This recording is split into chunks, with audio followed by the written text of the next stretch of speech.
More than 1,000 South African businesses have shut down this year. Julius Malema has just been found guilty in court. And at the same time, global money is rushing into gold and crypto like never before. This week isn't just about headlines. It's about how fragile the system has become and what it means for your job, your money, and your future. Let's break it down. We'll start at home with South Africa's economy, then move through politics, global trade, markets, and finally technology. Every headline connects to a bigger picture, and I'll give you not just what happened, but where I think things are going next.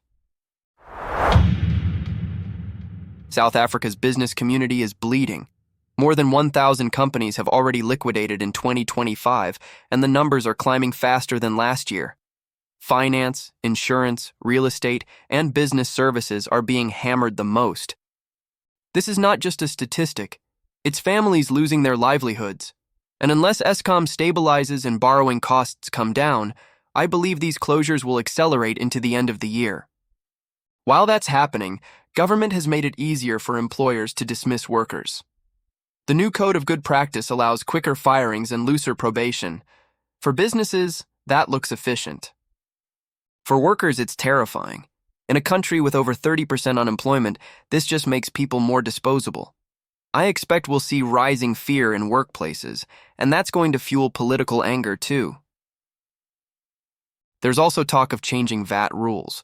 Raising VAT would punish ordinary South Africans, but lifting VAT thresholds would give small businesses a fighting chance. If government chooses the quick cash option of raising VAT, I expect serious public backlash. Some good news. South Africa may soon move off the FATF gray list back to the green list. That would restore credibility and could help strengthen the rand. But let's be honest, this doesn't fix corruption or inefficiency. It just makes foreign investors less nervous. On the other side, billions of rands are flowing out of the country as British companies pull their money. That is a massive red flag. And yes, the rand briefly hit its strongest point in a year against the dollar, but that was because the US dollar weakened, not because our economy suddenly improved. Don't be fooled by that headline. The fundamentals here are still fragile. Former Eskom boss Andre de Ruyter added another layer when he said business leaders are too scared to criticize BE policies. And he's right. For decades, anyone raising tough truths gets punished. Until that fear lifts, real growth is going to stay locked down. Meanwhile, the money that is coming in is coming from the Middle East. A Saudi-led group just bought Barlow World for 23 billion rand. That tells you exactly where confidence lies. Western money is retreating, Gulf money is moving in. And at the ground level, ordinary South Africans nearly faced chaos as the Postbank SASA contract was almost canceled. At the last minute, it was rescued, keeping social grant payments flowing. That's a relief. But let's not kid ourselves. This system is fragile. One slip and millions of people are left stranded. The political story of the week is Julius Malema. The court has officially found him guilty in the 2018 firearm case. The court rejected his defense that the gun was a toy. His bodyguard walked free, but Malema stands convicted of unlawful possession, reckless endangerment, and discharging a firearm in public. Sentencing is set for January 2026, and here's what I think will happen. He'll appeal immediately. He'll drag it into the High Court, maybe even the Constitutional Court. That's his style. Fight, delay, and turn the case into a political platform. And while he's doing that, he'll use the guilty verdict to say he's being persecuted. He'll rally his base, and ironically, the conviction might even make him stronger in the short term. This is why I believe Malema will remain a central player. Whether he's guilty or not doesn't matter to his supporters. They see him as a fighter, and that's exactly how he'll spin this. Adding to the drama, Gayton McKenzie publicly backed Malema ahead of the ruling, calling him an ally. That shows you how fluid South African politics has become. Enemies one day, partners the next.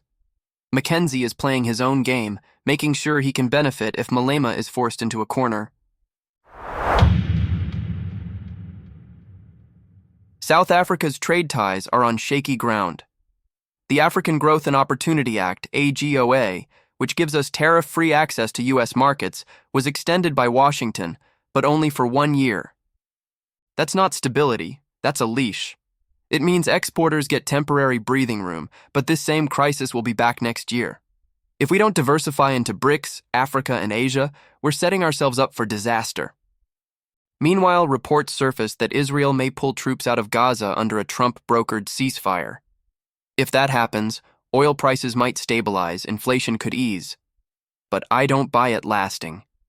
Peace in that region is fragile. If Hamas rejects the terms, the conflict escalates. If they accept, Trump will claim victory and use it in his election campaign. At the same time, Putin announced massive new investments in occupied Russian regions. This isn't just development spending, it's geopolitics. Russia is planting its flag and telling the West, we're not leaving. That guarantees more friction with NATO. Trump also claimed Russia threatened America and that he sent a nuclear submarine in response. Whether it's true or not, rhetoric like this creates uncertainty and rattles markets. The Palestinian Authority cautiously welcomed Trump's plan, and Trump even claimed Netanyahu supports it. If that's real, it's huge. But given history, I don't expect it to hold. More likely, it's political theater. Back in New York, President Ramaphosa met with U.S. leaders saying ties with America are stronger than ever. This is South Africa trying to play both sides, BRICS on one hand, Washington on the other.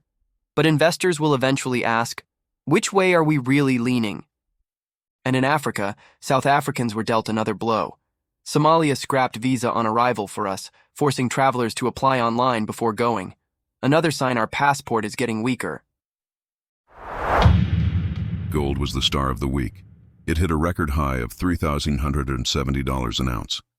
That tells me one thing. Global trust in paper currencies is collapsing. Central banks are buying gold, investors are fleeing to safety, and this is not a short-term spike.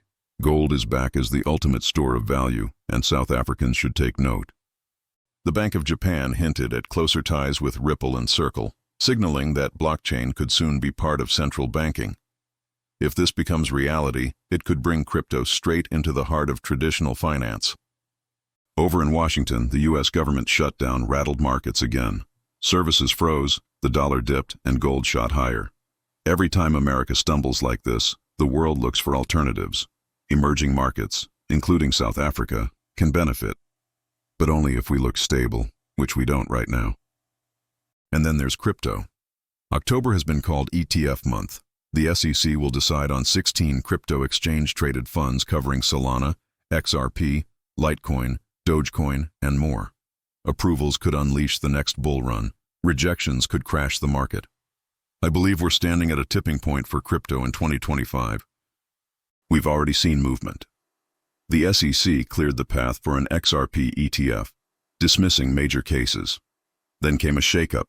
Ripple's CTO David Schwartz resigned. That rattled some confidence, but momentum is too strong. If ETFs are approved, institutional money will pour in, and XRP could finally get mainstream adoption. And to prove how far blockchain has come, Swift announced it's testing blockchain settlement with more than 30 global banks. That is both a threat and a confirmation for Ripple. Either way, blockchain is now too big to ignore.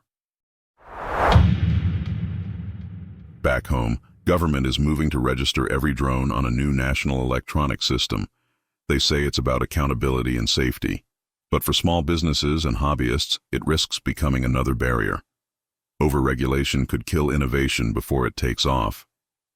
And in the U.S., a courtroom battle ended with YouTube paying Donald Trump $22 million in a settlement. This isn't just about the money. It shows how political figures are fighting back against big tech. Platforms are no longer neutral. They are political players. Expect more legal wars like this in the future. This week's headlines tell one story.